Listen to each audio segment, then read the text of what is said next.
Okay, hello everyone. Pleasant evening or afternoon or morning from wherever you are joining us today. Thank you all for coming for our first plenary session, whether through our Zoom meeting or through YouTube or Facebook live stream.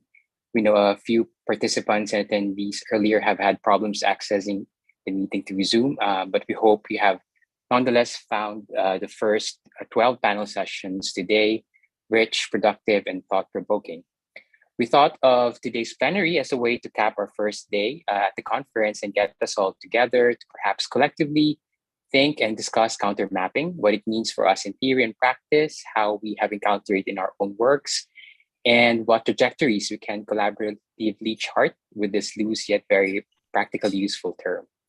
And we thought of doing so first by providing prompts for the discussion through short video presentations submitted by some of our presenters and a few provocations and insights from six of our panelists. To introduce us to the videos and to our panelists, I would like to turn the floor over now to my colleague, Andre Ortega. Hello, good morning, everyone, or good evening, wherever you are in this world. We will start off this plenary session with the video presentations. We'd like to acknowledge the five presenters who generously shared their videos. So we have Kimball Bumstead, who is an artist based in York, in England. And then you have Juliana De Boni Fernandez, Luisa Ponte, and Clarissa Freitas of the Universidade Federal de Ceará. Then we have Jose Monfred C. of the University of the Philippines, Diliman. Then we have Jonathan Chrisman of the University of Arizona, and Joseph Palis of the University of the Philippines, Diliman. Here are their videos.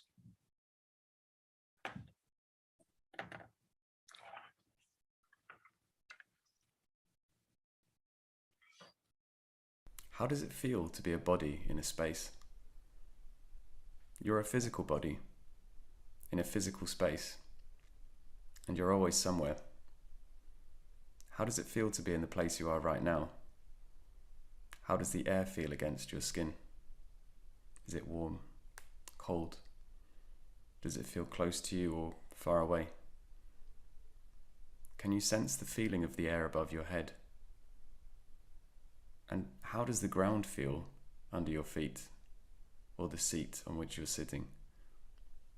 How does your body physically connect with the space that you're in? Sometimes it's hard to describe these things in words, and maybe words are redundant here. It's just about thinking it to yourself and noticing. We can also travel beyond where we are now in our memories and imaginations. We can attempt to visualize or reconstruct places that we've been in our mind's eye. We can remember or imagine the physicality of a place that we've been, the shape of a room, the color of a wall, objects, materials, and things.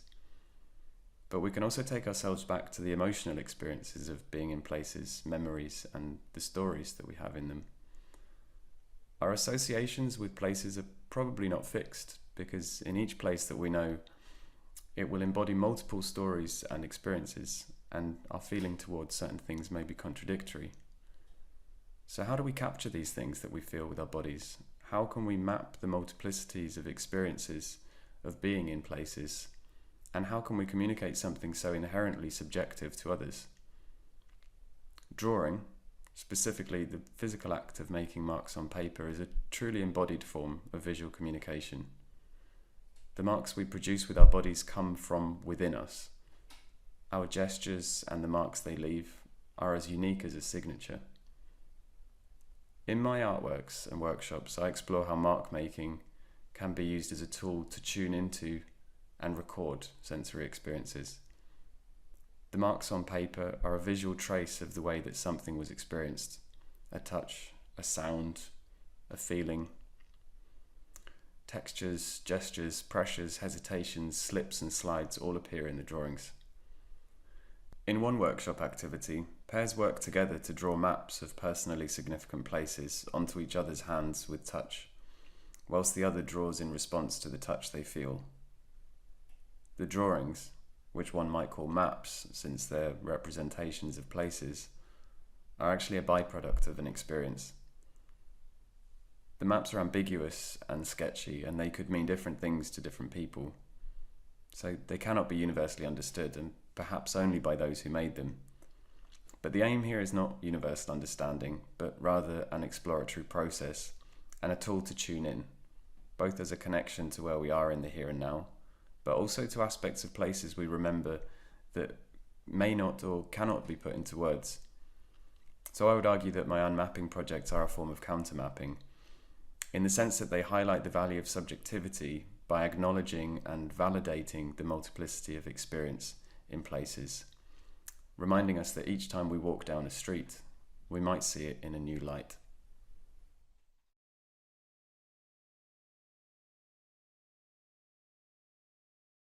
We are witnessing an incredibly fast technological development on a global scale that has led to recent progress in producing spatial information on the local scale of Fortaleza. In spite of the increased visibility of informal settlements, the local public sector approach remains very conservative regarding the rights of their residents. Even though almost half of the city's population is concentrated in these spaces, there has been a selective unmapping of some disputed territories. For several occasions, we have witnessed how the design of a new transportation corridor, a park, or a tourist facility has absolutely missed the presence of hundreds of houses. For some of the professionals and architects conceiving these interventions, they are filthy, precarious environments prone to produce outlaws and drug dealers. According to the dominant narrative, it doesn't make sense to produce information about favelas, as the solution to them is inevitably their removal for place as far away as possible. For residents, the removal to peripheral housing complex threatens their livelihood. They see their built environment as the product of 2 or 3 generations of residents' hard work in a somewhat successful survival strategy.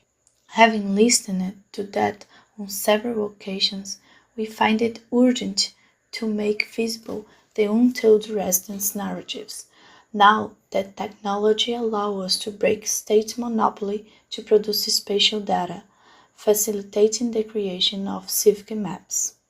We understand countermapping not only as a technological tool that heavily relies on GIS, parametric design, and modeling methods. While we use this, we also believe in the power of existing social capital. We combine the GIS power of overlaying data with the new data we produce by field work observations and by capturing residents' thoughts and experience on the city through informal conversations.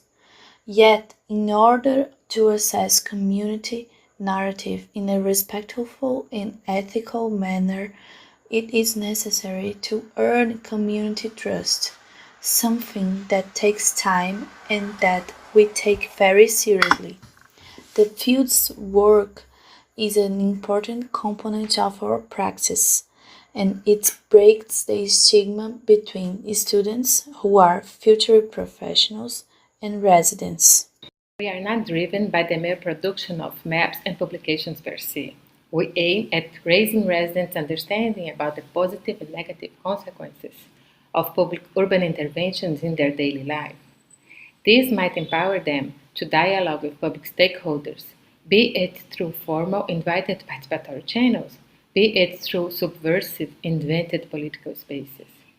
In the era of information, residents' appropriation of basic numbers and of the hidden data about untold consequences of urban interventions has the ability to increase the number of support to their cause and eventually to lead to more democratic decision-making process. Maayong adlaw. I'm Mon from the panel on violence, death, and displacement. And for me, countermapping the city means interrogating and laying down the foundations of changing who or what the city is for. From its inception, urbanity has oozed out of this creative destruction inherent in neoliberal capitalism. And scholars have pointed out that housing mechanisms arise out of the geopolitical and social concentrations of surplus product. In other words, It is the owners of capital and not laborers working and living off land who control the urban built environment. And the city only provides the labor force a limited set of living options, enough to sustain production. Ironically, the primary mediator of class conflicts over land as property is none other than the state, which facilitates urban planning, programming communities and neighborhoods, etc. And these forms of power, from the economic to the political, have marginalized paradigms of development that threaten class boundaries. Thus, I believe that countermapping can help grassroots communities, civil society organizations, and academics surface experiences that challenge hegemonic measurements and planning of spaces. Although, of course, for decades, people on the ground have already been traversing the city differently from those in power. Instead of capital accumulation, their movements are motivated by survival, access to social services, and even organizing social movements. So counter mapping can help visualize the people's attempts to change the spaces imposed upon them. And if we want counter mapping to help popularize these stories from the marginalized, we must also go beyond our usual preoccupations as academics or geographers and actually join the organizing efforts of these communities. Counter maps must address their problems or support their campaigns, which we can't fully understand if we position ourselves outside their struggles. If we replicate the exclusionary measures of the city, then what are our maps countering, right? Greetings. My name is Jonathan Jayon Chrisman, Assistant Professor of Public and Applied Humanities at the University of Arizona, zooming in from Tucson. I want to thank the conference organizers and provide a quick thought for the plenary session about the idea of countermapping the city. My work looks at issues around migrant death in the US-Mexico borderlands. And while the borderlands are not always inexplicitly or conventionally thought of as an urban geography, I think if we take seriously Henri Lefebvre's claim that everything is urban, made back in the early 1970s, he's pointing to the fact that our lives are interconnected in spaces inside and outside of the city through flows of people, goods, capital, etc. And if we want to take seriously the idea of countermapping the city, we must also look at spaces outside of the city and think about how to map, how to countermap, and how to intervene in these spaces as well, because our sort of collective lives are interconnected throughout all of these geographies. And I'll talk more about this in my panel session, but just as one quick example of this, I've been working on mapping the US-Mexico borderlands, and in particular, looking at the border itself as a death machine, a state-run apparatus that kills migrants essentially through natural and human-made geographies. And I think similarly, when we think about countermapping, we can think about not only raising awareness about issues such as that, but also highlighting and celebrating practices of solidarity and empathy that can exist in these geographies. So this is a map of what I call forensic empathy, or the range of artists, activists, and public officials who are trying to grapple with the tragic issue of migrant death in the US-Mexico borderlands. So with that, I just want to say thank you again to the organizers and to everyone who's participating in this really wonderful event. I look forward to meeting you all. One takeaway of mapping that I'd like to talk about is the fact that it can be fleeting and transitory, pretty much like what Rob Kitchen and Martin Dodge said before about in their article in 2007 called Rethinking Maps, that they can just be all mappings, really. And while it recognizes the emotional labor of map making and the emergent as well as the radical potentials that mapping can bring in redressing state institutions, as well as the exploitative practices of big businesses. But also, we should be careful about fetishizing on counter mapping too much as the end in itself that could produce results for the people. We must maybe take a step back and think about whether the people also decide to make mapping as their own expression that best captures what they feel about their land. Do they locate themselves in the process rather than just something that we impose to them? Those are some of the things that I feel we should talk about in this collective mapping plenary.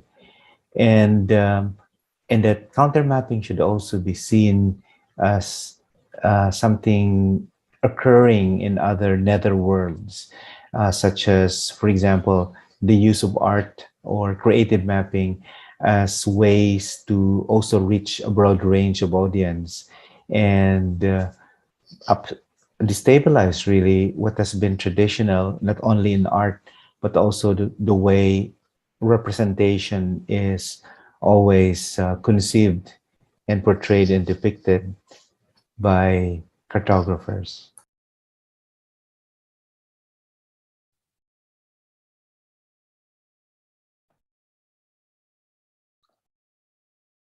All right.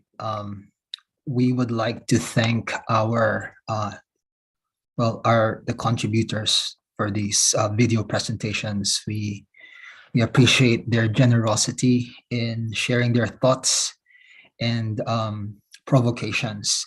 Now, to help us distill some of these thoughts and provocations shared by our contributors, we are lucky to have 5 panelists who come from diverse sectors from different parts of the world.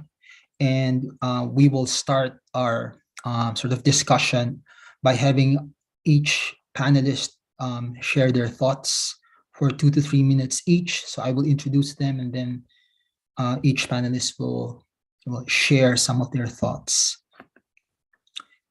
All right. So let's start with Isabel Williams of Newcastle University. Hello, and thank you very much for having us. For those of you who don't know, I'm in the very sunny UK at the moment, and it's about midday, so apologies for the very bright white light that's shining from the window. Anyway, I will crack on. So counter mapping the city, it's quite interesting to see the videos that initially came through a moment ago, because I come to counter mapping with a cartographic background, I'm afraid, but also in a sense that I also use counter mapping as a method, as a tool, but also as a form of engagement. So in terms of the questions that were posed to the plenary presenters, I'll just run through a couple of responses I had. So what is counter mapping the city for me? What does it mean? I find it to be, it's an opportunity that we can use innovative and creative approaches for investigating social and material relations. So I use a lot of participatory methods that enable users to visualize experiences and perceptions of communities, and especially when you deploy them through bottom-up approaches, counter mapping allows users to purposely include members of the community that are often missed, excluded, marginalized, or simply ignored, and it allows us to integrate that knowledge and insights more wholly. So with cities more specifically, counter mapping can motivate users to look closely at those social injustices, at that community engagement, looking at disparities between demographic groups, and more broadly, decipher those complexities between people and place. So in terms of what's the usefulness, what's its impacts, it's incredibly useful because it can be used to facilitate knowledge exchange and dialogue. It aims to include the public and social groups, as we all know, that are often marginalized or excluded from research and associated activities. So like the methods that I use, whether it's public participatory GIS or public GIS, counter mapping can impact communities by empowering those that take part in associated projects. So whether you do it through computer-based methods like I do, or in-person workshops, Counter mapping has that ability to strip away that westernized mapping and cartographic practices and perform outside the power of those oppressing governments, corporations, and be able to represent geographical information in a new, more meaningful way, while still negotiating those social, cultural, and historical notions. But I think, as one of the videos quite rightly said, it's very easy to see it through what we term rose-tinted glasses, to have this kind of fetishism about counter mapping.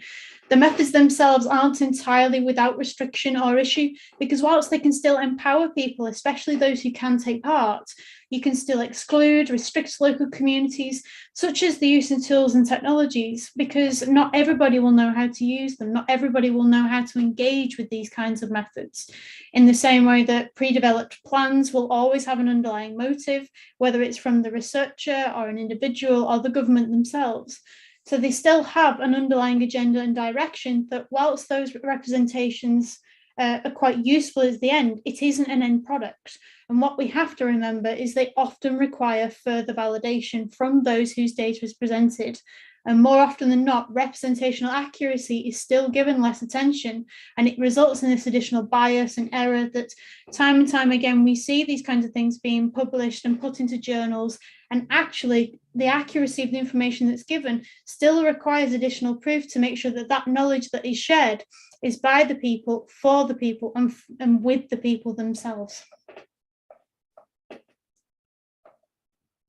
Thank you very much, Isabel. Thanks for your thoughts about counter mapping and your experiences. So now we will shift to our next panelist. We have Luisa Ponte of Universidade Federal de Ceará. Hi, everyone. Can you see me? Can you hear me? We can hear you. There you go. We can now see you. Okay. So we sent also a video to this plenary. So I'll try to be quick, so I'm not very redundant on my thoughts. Ours was the second video that we just saw. So here in Fortaleza, in Brazil, specifically here in comparison to other capitals in Brazil, we do have a large amount of data, of spatial data being elaborated for the territories and for the city by the public sphere. But this doesn't mean that the information produced is used in a way that promotes spatial justice or equality across the territory. We have here a scenario of broad informality, and it seems like for us in planners, urban planners, that when this scenario of informality overlaps spaces that are in a vulnerable situation, that there is resistance to map, to document, and to think about specific urban policies for these places. So here we have kind of 2 points of discussion. The first one is how data is produced, from which bases, and for which territories, and for which purposes. And the second one is how is it used once we have it available, how we turn this data into information with the resources we have available. And what we observe here is that even in cases in which we have some information for these informal low-income territories that have been produced alongside residents, we have to be constantly reminding the municipality and the public sector that we do have this information. Community leaders and defenders of urban rights, we have to always be reminding them to use this data that is produced especially for these territories that are often invisibilized. So in this sense, we still believe that it is a possible way to conquer some advances is through the dialogue with the state. It is hard at times, but we still invest our energy and times in that. We believe that public debate is still a way of conquering rights for these territories. But one thing I guess I like to highlight here is the importance of decentralizing this data production. I'm talking here about data that is produced in the scope of the state, even when it is produced with the community and thinking about the community, it's still a production that is from the state. So it is important that we think about decentralizing these instruments and taking these instruments and into the community. So people that live this kind of realities of low-income settlements can do their own mapping. They can do their own counter mapping. And to think about mapping as a social mobilizer, not only as a technical thing, to help make people aware of how the production of data influences their everyday decisions, the public sector everyday decisions, and the people's everyday decisions also. And just to finalize, I'd like to emphasize also that there is no way of comprehending how the data produced is adherent or not to the reality if you don't go on field. There is no way that you can fully comprehend the extent of that data if you don't have a comprehension of how that affects everyday life of people that live in invisibilized settlements. And by that I mean not only going on field whenever you want, but being able to be an ally in urban struggles for people that are activists and community leaders fighting for basic rights. So counter mapping can be a way of making claims and problems visible and conquer rights in the public sphere. But also it is a form of highlighting the potentialities and cultural depth of those territories who are often stigmatized and forgotten. I think that's it. Thank you. Thank you very much, Luisa, and thank you for sharing your experiences on your work with the favelas in Brazil. Now we will shift to Kimball Bumstead, who is an artist based in New York. Hi, thanks for having me. Oh, you might want to see my face. Yeah, so I don't have a huge amount to add because I was also, you have my video from the beginning, the first one that was shown. But I just want to sort of just add a few more words to that.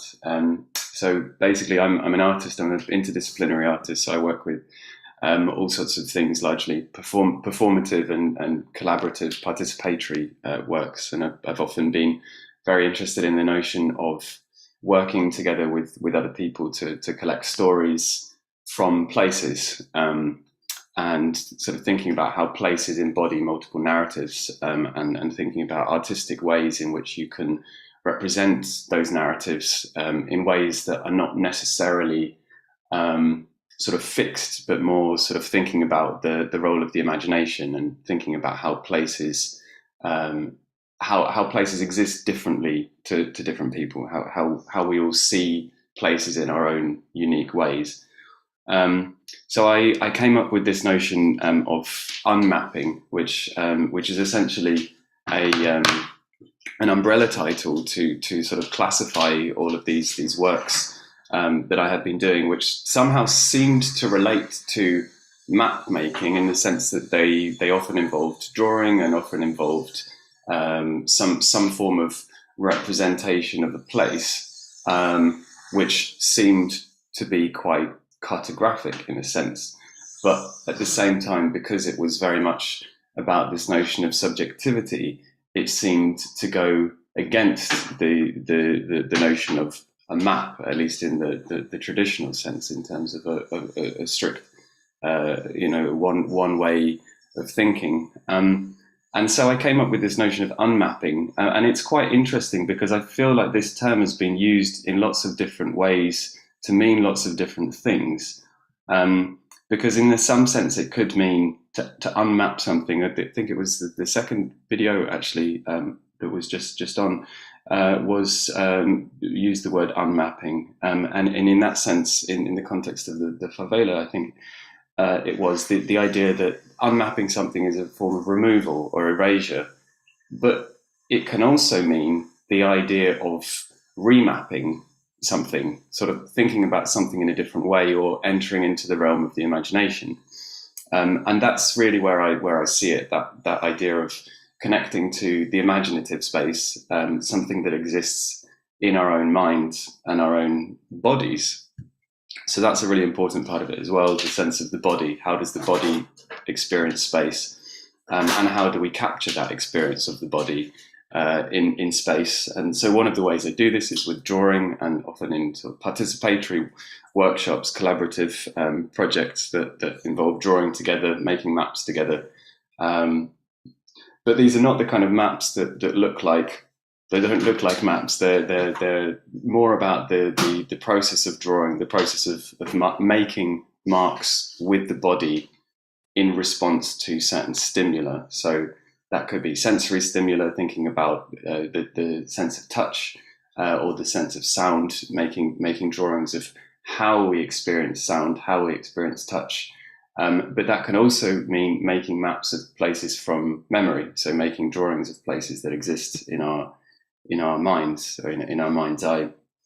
So I spoke more about this in the panel session, so I won't sort of go in too much detail about that. But essentially, the basic notion of this work and how I consider it as a form of countermapping is that it values and validates and celebrates actually the role of subjectivity when it comes to thinking about spaces and places, the personal experience, and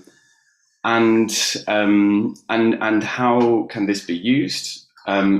Because the drawings, the products which come from this, the drawings don't really look like anything. They don't have one clear meaning. There's not a clear narrative, but they can become a starting point or for a discussion or a conversation between the people who've made it. And that's really where this becomes also potentially useful practice, rather than it purely being about the imagination and something that isn't real. It can actually be a starting point for a discussion about more a sort of deeper perspective, an embodied perspective on how we experience the places that we're in. So yeah, I think that sort of sums it up. Thank you. Thank you very much, Kimball. Thanks for your sharing your thoughts and talking about your concept of unmapping, which sort of foregrounds this notion of countermapping as a way of considering diverse modes of, mapping beyond standard cartographic, mapping practices. And you did emphasize the importance of the process in which the body gets to talk and speak about, and the experience of the body and then the imagination. So we'll talk more about these diverse methods later, after we finish everyone in terms of their sharing their thoughts. Thank you. Thanks, Kimball. Now we will head over to Akmala Firdausi of Surabaya, Ngalore Ngidul. I'm great because it's three of us. Let me start and we just have a presentation before, so I will take this chance to because we share also the same ideas. Okay. Anita. Yes. Hi, Anita. Hi. Online, everyone. So we thought this forum is more like roundtable forum where everyone will take a part. So Yes, yes. That's why three of us, we will join this discussion because it's very important for us with the title Collective Quantum Mapping. And we just start our collective just only last November. So Oh, yeah. wow. So thank you for the organizer because I really enjoy this conference whole day, morning until night. So it's just great chance for us. So for the quantum mapping itself is the term that we just found out about last year. We just read about the article by Nancy Lee Palazzo. So she do the research in Kalimantan, coin this term quantum mapping about how the NGO do the mapping about the forest, and also the indigenous do their own style of mapping. So she analyzed about how the differences and the benefit and the obstacle and else. So this the idea of the quantum mapping by the term by quantum mapping by Nancy Lee Palazzo actually is very inspiring us to define what we are doing in the future now and in the future.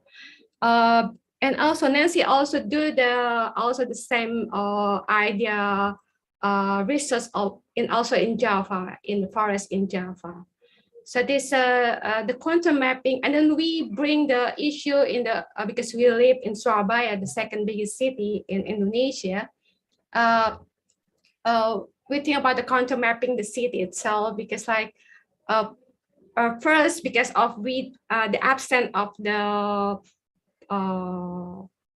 public transportation, and also we feel this orientation feeling is really happens every day actually, even we live whole life in Surabaya. So I guess the issue about let me take about that. I really highlight this issue about how we Indonesian, we've been alienated because of the colonialism, modernity, development. We feel displacement, we feel disorientation, and we feel like lots of the missing something like traditional insight that actually is we feel like we lost of things because of the colonialism, and also the religious that become like state religious right now. So that's the importance of the quantum mapping itself, I guess. Andre, that's from us. Great. So Anita, Akmala and Hilman, I mean, that's sort of the collective sort of statement about your experiences. Great. No worries. Thank you. We appreciate the three of you sort of agreeing to be part of the panel discussion. And so right now what we're going to do is we're going to sort of discuss some of the points that were raised by the folks who shared their videos. And perhaps what I'll do is I'm going to raise some questions that emanate from the videos and from what all of you shared. So perhaps what we can do is so one of the things that were discussed earlier was that it's important to think about diverse ways of mapping. And I know all of you have sort of dabbled into different ways of mapping and engaging with different communities. Can you all share what are the different methods that you have done for your projects, and were there situations wherein you had to shift or you had to backtrack because of perhaps the community doesn't respond, or the community doesn't see this method as something that is reflective, or at least it's reflective of how they would like to narrate their stories? So anyone can answer.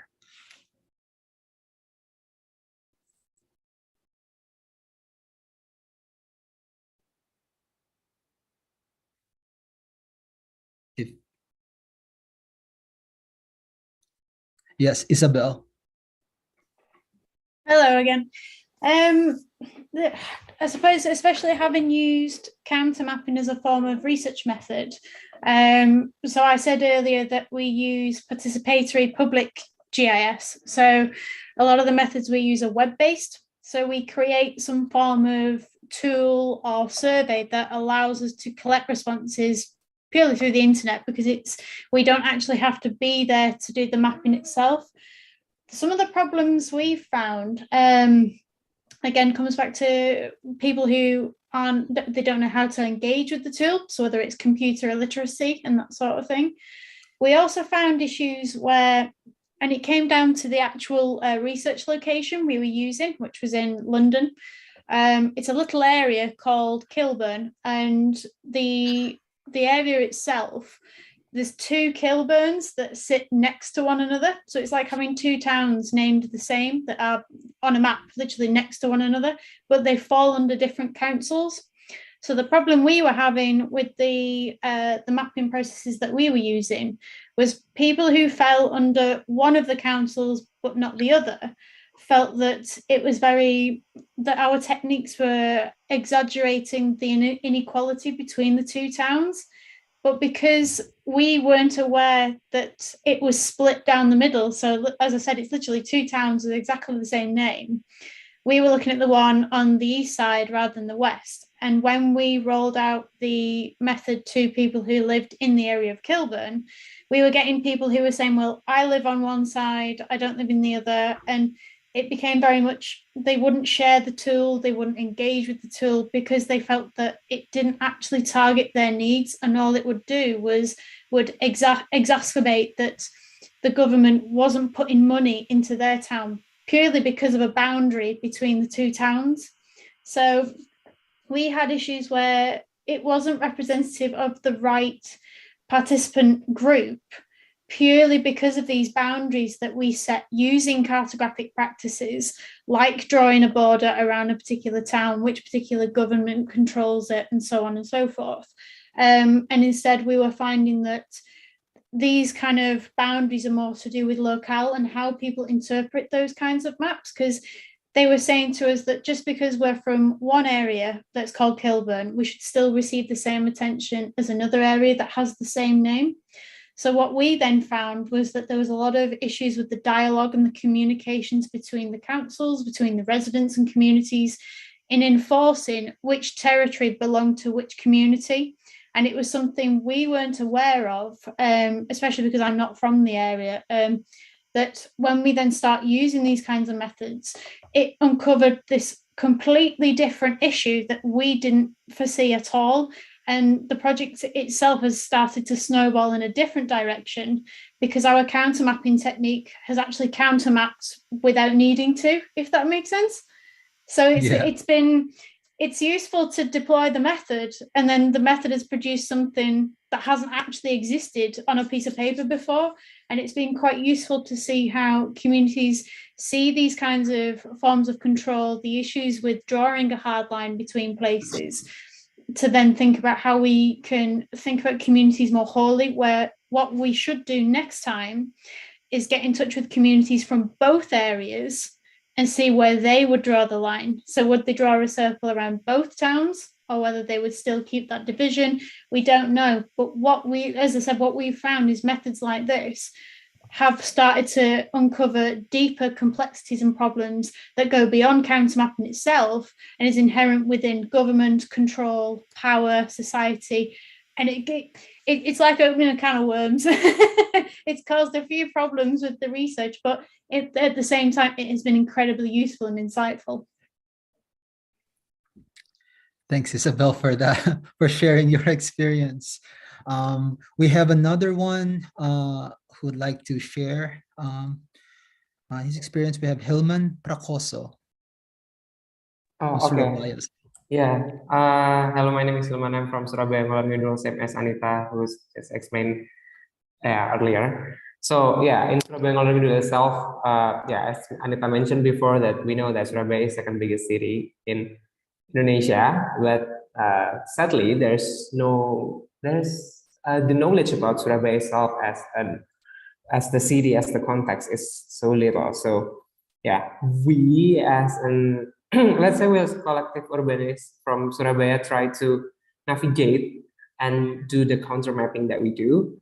It's basically by navigating, not exactly doing the making the map, but our method is just about the navigating about the city and gaining more knowledge about the city by loitering. Loitering is any act of performance in public spaces or in the city with no perceived direction or purpose. Then simply we just enjoy ourselves, like it's just seeking pleasure. Why we choose this method is like, yeah, we get this method through the concept that from Silva Patke, is an Indian researcher.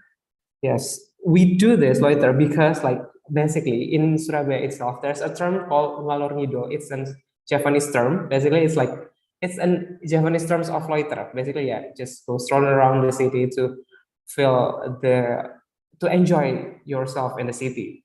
And we see that routes is something that's so becomes natural to the city to navigate and to know better about the cities. So ngalor ngidul, that's ngalor ngidul we adapted to be our name as well, Surabaya Ngalor Ngidul, and that's our method, loitering, to understand more about the personal life of the community, to have the perspective. We don't need to, I didn't say that GIS things or having like a satellite view is a bad thing, but through loitering, we could have the perspective that the community see and the society see and on their daily life. So we could see all those layers that we have in the city itself, and in this case, is like I say Surabaya itself. So yeah, that's what we do, loitering in Surabaya. Thank you. Thank you very much, Hillman. Anyone would like to share some of their thoughts about, the methods that they've used and sort of the limitations and maybe advantages as well, maybe some lessons that you'd like to share to everyone?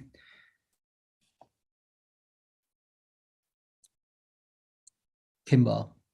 Sorry, I'm Can you just clap? Emojis. I don't understand how it works. How do I put that down? No, God. All right. Well, just ignore the emojis. I wanted to put my hand up. The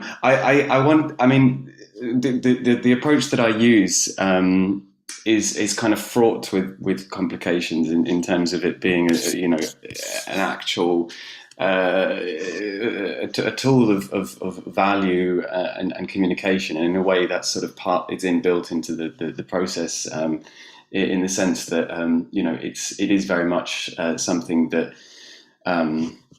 the inherentness of subjectivity is that there isn't just one way of seeing things. And one of the things that came up in the panel discussion earlier on, one of the questions was about the usage of these kind of tools, and who is it for?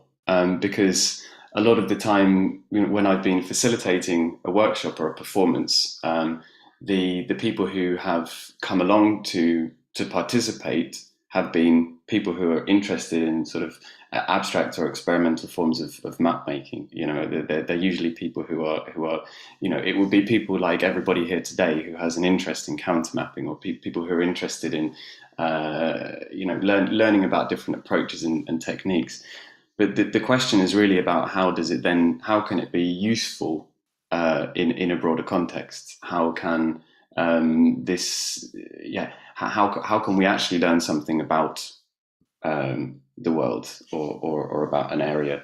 And I think that in a sense there is that function, there is that possibility, and I've been sort of for instance, I've led some workshops with local community groups, which was aimed to capture stories from an area of how what an area felt like, a part of London, in the Royal Docks area, where there's some development work going on at the moment, and there are lots of issues in terms of communities feeling as though they're being erased, and not their views not being taken into consideration. And I was interested in using some of these sort of methodologies with drawing as a way to tell stories, to really capture how people felt about felt about the areas in an emotional sense, and so they would make drawings of places in the area that were important to them, and try to think about what those places meant to them on a personal level. So how they felt, whether they have emotional stories connected to certain places, and the drawings that they made, basically the drawings themselves don't really show anything. They're really they might be sort of like scribbles, or they might be just very rough, not very interesting drawings, and that's really the point, that the actual product itself is not the point. It's just the tool. It's just a tool to get somewhere else,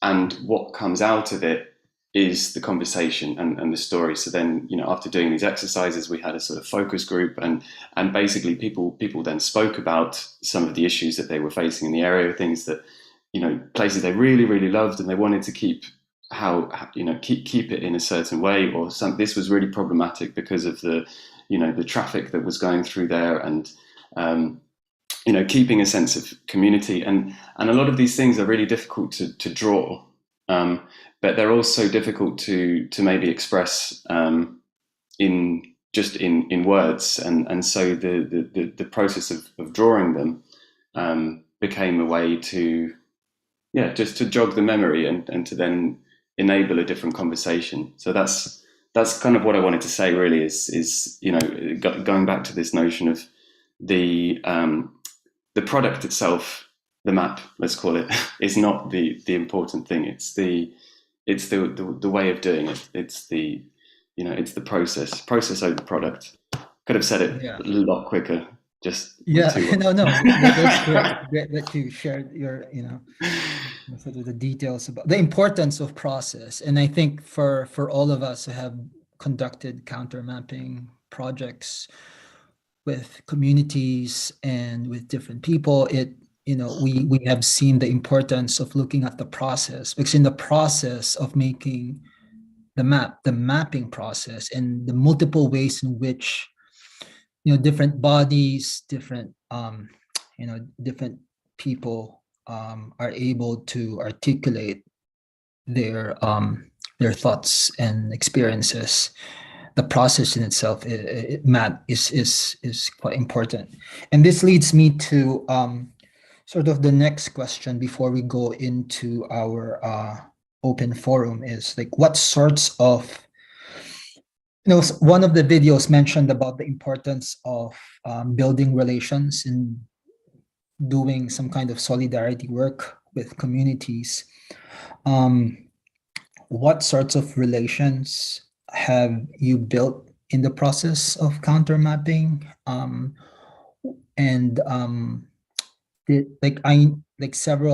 Several examples so far that have been sort of discussed in the conference or shared in the conference. Some of them involve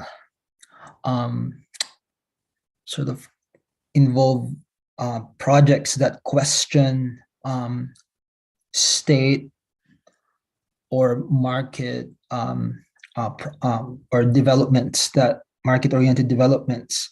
Like how are your experiences been in terms of negotiating the multiple relationships with the communities and all these other institutions?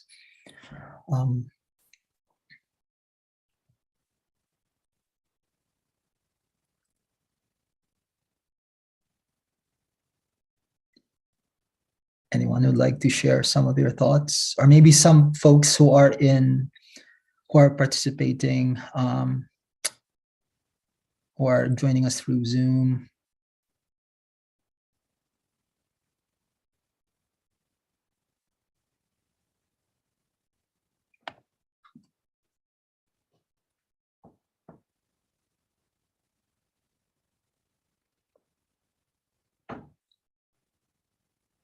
Okay, Isabel, you're still raising your hand. Yep. Yeah, I was trying to give someone else the opportunity, but I know it seems to be a bit quiet on the put your hand up front. So I thought I'd kind of jump in and talk a bit more generally.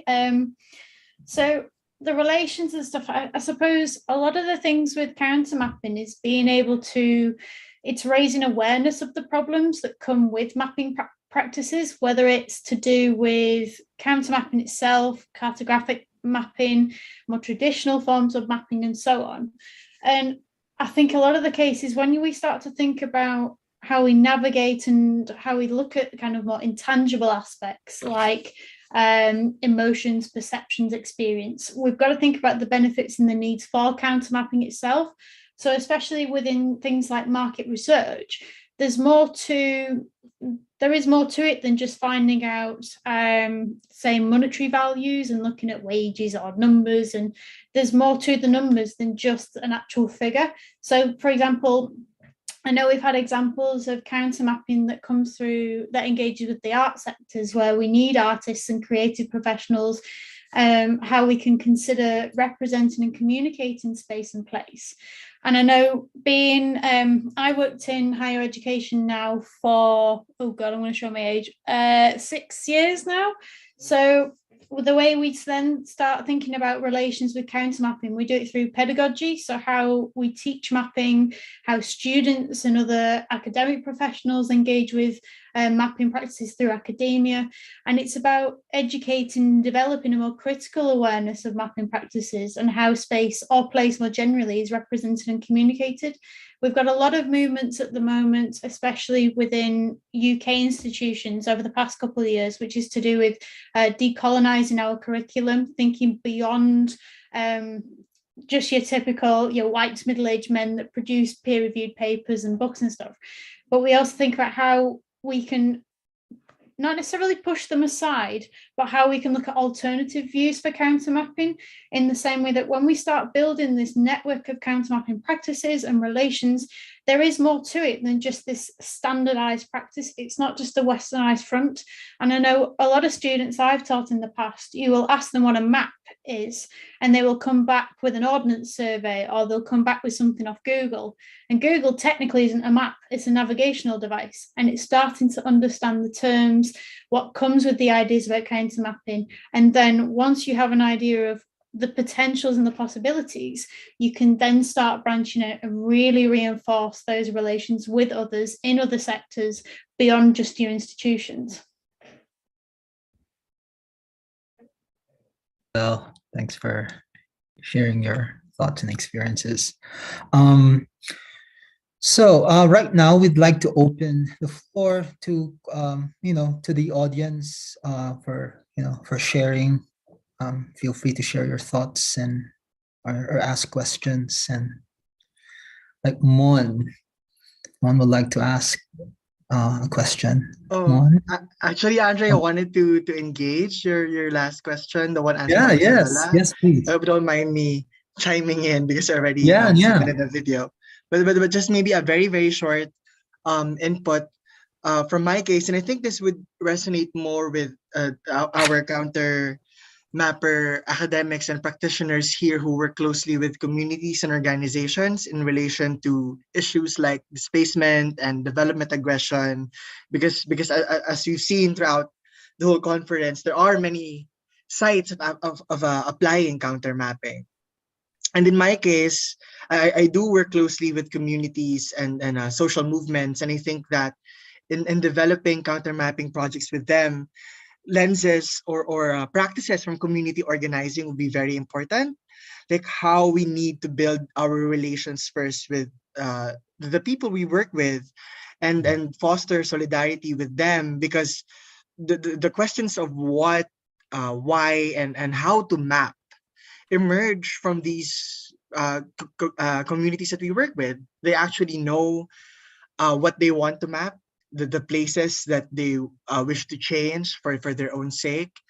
And like in my presentation earlier in my project, I developed the methodology of story maps because the indigenous students that I engaged with felt that or told me that storytelling was part of their indigenous knowledges. It's a way for them to transfer knowledge from their elders to themselves and then to the next generation. And I thought that is also a way of countering what we think of maps as simply static or visual objects. It must be a site where these voices can actually be heard. And then I guess the final note is that I think that these relations with these people in solidarity with them must be sustainable and long lasting. I don't think that it should end with the project itself.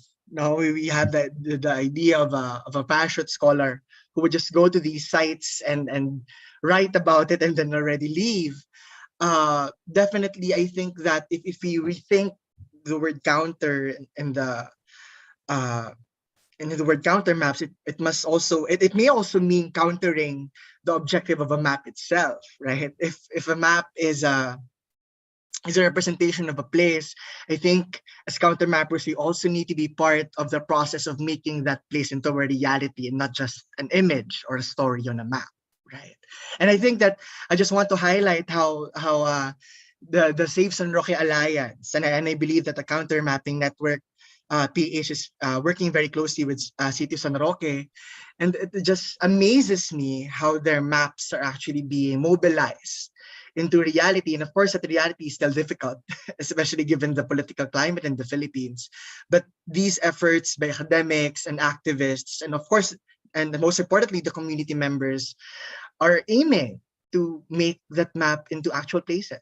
And that I think is the most, I guess, most counter, and the most countering a practice and counter mapping. Yeah, thank you so much, Mon, for your thoughts about that. And I think it brings to mind the importance of really having genuine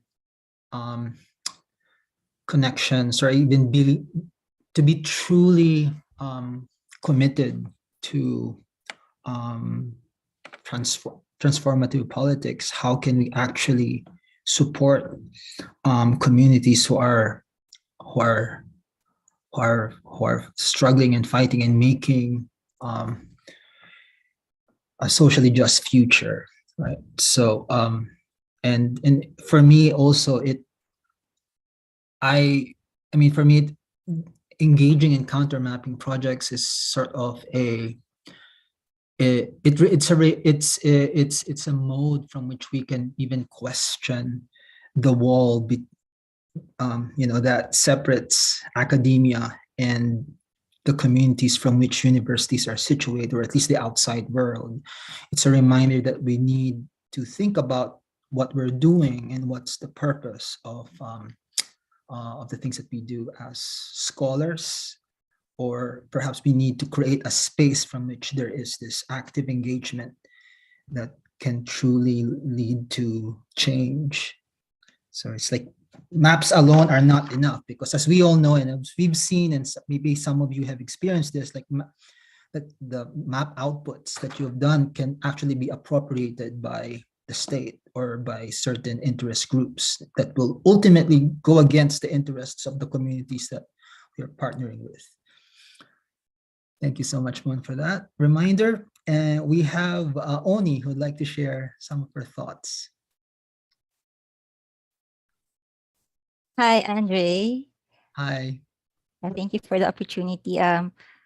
So I think many of the things that I would share would also resonate with, for example, Anita Silva's, what she talked about earlier, that counter mapping practices, for example, in the way I see it in the Philippines, we didn't really call it counter mapping, but the idea that it is the practices that we already have, like for example, the mapping that we do and engage in with the advocacy for indigenous people's rights and ancestral domains, where non-government organizations, people's organizations, indigenous communities are working hand in hand to be able to articulate indigenous knowledge and also share the rich history of indigenous peoples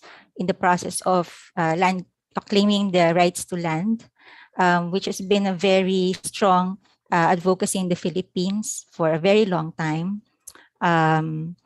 And also, I would like to say that based on that experience, I have seen as a young geographer at that time how people from different disciplines, because we're working with geodetic engineers, anthropologists, geographers, social scientists in this whole process, and of course with the local communities in this whole process of advocating for the rights of the indigenous peoples.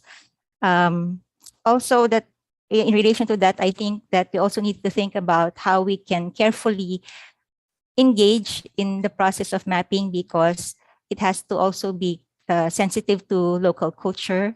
It has to be sensitive to local practices. It should recognize what is important and what is not important for local indigenous communities to be seen in the map. We have to be careful about what we map and where this data will be, in what ways can this data be used? Because sometimes, the data, it can serve many ways. And so we have to be careful as mappers, as people who are engaged in counter mapping also, and have this foresight, a really good foresight on how information and data is being shared and being used in different contexts. Secondly, I also share that same insights with Ms. Isabel Williams with respect to engaging our students in the practice of counter mapping. I would just like to also mention that I find it very interesting that students have very novel ideas also about how to engage in counter mapping. I've seen projects of students ranging from mapping, showing in maps political dynasties, how entrenched certain political families are in the political systems, in elections, in voting patterns in the Philippines, whether it's local or national level of elections. So projects like that, and also being able to and thinking about, I think it's good to encourage our students to think critically about how we can make use of maps and to, get away with that idea of being maps as objective tools, because this is what we read in the books when we were young. And so we're also kind of in this process countering this hegemonic ideas at the same time. So I hope I was able to articulate what I wanted to say. And thank you so much for all of the participants and all our contributors for this particular panel. This was a very enriching experience for all of us. Thank you. Thank you very much, Oni, for your thoughts, and definitely it's something we need to really be sort of mindful of the ethics of mapping and the responsibilities associated with mapping, and sort of diversifying the kinds of mapping practices we do.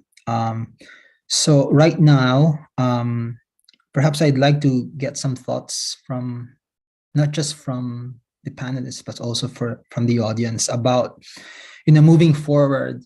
One of the objectives of this conference is to sort of create a sort of some kind of solidarity network among counter mappers. As much as we want to create ties to solidarity with various communities, how can we also support each other's work? Perhaps some of you might have some thoughts about moving forward.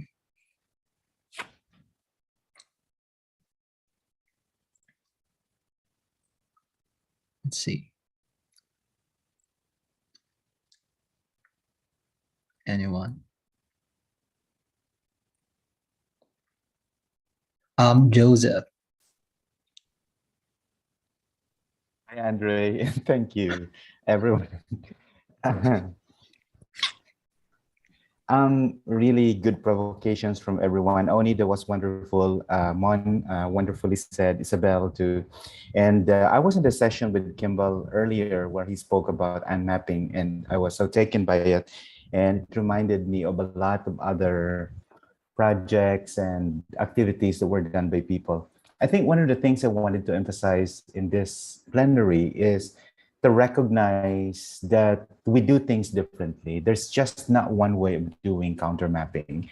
Even the word counter mapping has become so hijacked in some ways that it became almost like a parody of what it wanted to critique in the first place. Which is not to say that so many critical cartographic activities and processes were that. No, I'm just basically saying I think there should be a kind of critical reflection also to make sure that the community really wanted what was being brought to them. I remember before I had this undergrad student who asked me this question in my counter cartography class, and he asked me, what would be something that you should advise, right? And I said, I don't think I can really advise anything because it's really very relational. But, you know, he was very well-meaning. So in the end, I said, maybe situatedness, you know, kind of knowing first who you're trying to work with, know what they want, do your research, and then really listen to what the people say rather than do something, you know, I don't know, performative, you know, just so you could write something about it or talk about an output. But it had to be something that also the people wanted. And I applaud those projects here in the Philippines, which work with communities and who forge solid connections with them, because not only is there trust, but also they were confident and I guess caring enough to realize that they are just enablers. And really the people's voice had to be heard, had to be promoted. And the mechanisms that would make that possible would be the knowledge to learn from the university or working with a collective. So maybe that's one thing I would like to say about counter mapping. Moving forward, I'm sure there are a lot of other, this conference is a good start in terms of connection. There are a lot of other avenues, not just in the academia. And I'm so glad that this conference also was able to get community organizers, residents, and people in the community who would present their own vision in their own words, in their own terms, rather than being disciplined and told that you have to use a certain kind of language because of the nature of this conference. So I applaud that kind of an initiative that makes this very flat by removing hierarchies and just having conversation, like what Kimball has mentioned, and also earlier in that other session that I attended. It's really about stories in the end, storytelling, and I know Mon has done research or came up with Mapa Cuento, or for those of you who I think the translation is something like map story, right? But of course, it's much more complex than that. But it's really, really privileging the power of the stories, probably it's the preferred mode of the people from the area that you work with. So I'll just end there. Thank you. Thanks, Joseph. Thanks for that. I think Isabel also has something to say. Isabel? I do, again. It kind of follows on from what Joseph's just said about how we have so many different industries and sectors present at this conference that I know for anybody in academia or with any form of academic position, we're pushed and pushed and pushed to produce things like publications, peer-reviewed papers, etc., etc., etc. And what I think is often missing, and it was a piece of advice that was given to me by a colleague, that they said, well, by venues of publication doesn't necessarily have to be a peer-reviewed paper. We can think of alternative ways of producing outputs that actually allow us to better represent and communicate the knowledge that these participants have quite willingly shared with us. So we use a lot of counter mapping techniques, and in some cases, participants often feel like their needs and knowledges and their experiences are never fully communicated or accurately represented. Whereas with a research project, their information is sometimes held and then it kind of gets lost in a black hole of research, and it never really rematerializes into anything. It never becomes something that they can see, whether it's in a tangible form or not.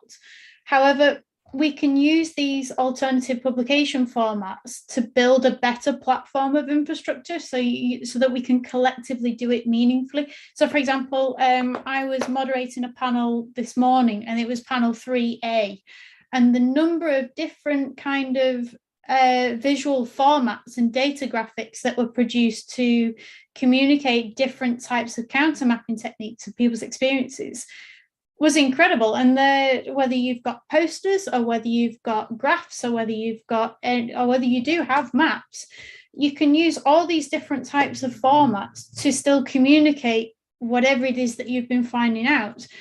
And I'd like to think that people would step outside of the peer review stress and think about other ways of sharing that information, because I mean, the number of times people have gone to access a paper or a journal and found that they're met with these really costly subscriptions and they can't access the papers and et cetera, et cetera, et cetera. Whereas if we are actually able to work with communities and give back to them, not necessarily in a materialistic way, but show them that we do take them seriously, that they are respected, and it does mean something. You put the community at the base of that particular project, and it allows the project itself to be community driven. And I think that adds a lot more value to the people who do take part in these projects than simply aiming for these really top-notch journals, because communities get something out of it and they see that you are actually involved and you are quite, you are quite invested in their experiences, and you can take that all on board and continue to do something with it. It's not just a project that you're trying to find an answer to X, Y, and Z. There's so much more to it. These are people that we actually work with. And I think there was I thought one of the gentlemen I spoke to this morning said it's about putting the human back into humanistic sciences, or back into the humanities. It's about putting the citizen back in citizen science, and we can do that by thinking of alternative ways of sharing their information. Thanks. Kimball, go ahead. I just chime in very quickly. I really appreciate you saying that, Isabel. That's such an important point. That I think a lot of the time this kind of research does remain very much within the sort of the tight knitness of academia. And I mean, I'm speaking from somebody from the perspective of somebody who has not been in academia since I finished my master's, which was over 10 years ago. And to some extent, I feel as though in order for me to kind of continue this sort of practice, it's actually really important for me to be within the academic world, to do research in that sense. Whereas the approach that I've been taking is very much working as an artist and working sort of somehow, without it, but still with a framework of academia in my head, because that's where I've come from originally. And I think that, it is really, really important to think about how, what things actually mean to the people that you're working with, exactly as you said, because you never really know how somebody is going to understand what it is that you're doing. You never really know what someone takes away from it. And somebody who attends a workshop, it might be that the thing they take away from it is they manage to have an afternoon to hang out with some people, to have a chat, because maybe they don't have that community or network to share with. And in a way, for them, that might be the beneficial thing. It doesn't necessarily matter that they have this, this map outcome that, that they can share. The fact that they've actually got together as a group to be able to, talk to their peers, instead of maybe being isolated at home is already, something, really important step. So yeah, that this kind of emphasis on product is can be very much a debilitating thing, and the peer review thing as well. I mean, the fact that maybe you have something that's actually very valid to say, and the fact that it might actually be if you're just getting it out there into the world. Perhaps not through an official network, but through something more informal, like a blog or a website or an exhibition, can be just as beneficial, perhaps even more so. So I just want to say thanks. I really resonate with everything you just said. Yeah. Thank you very much. Totally. I mean, your all of your points are very much, you know, I mean, they're very important in thinking about what matters in terms of the kinds of projects we're involved in, and it's something to think about when it comes to even the dominant academic practices that are being done in the university. Do they what I mean, I'm thinking about like what modes of sharing might be useful and meaningful with the partners and the communities we are working with. So we have another question. So perhaps this is the last question we can take. So the question is from Oluwati Baloba. Did I pronounce your name correctly? Oluwati Baloba Adewunmi. The question is whether and to what extent such non-conventional formats are recognized by the wider academic system in the Philippines or elsewhere, or Toby. Okay, and if they constitute referenceable epistemologies in the humanities and social science disciplines. This is from Toby.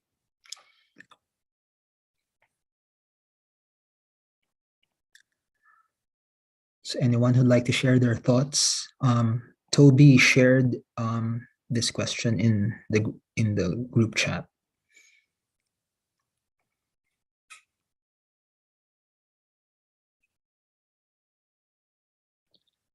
Anita.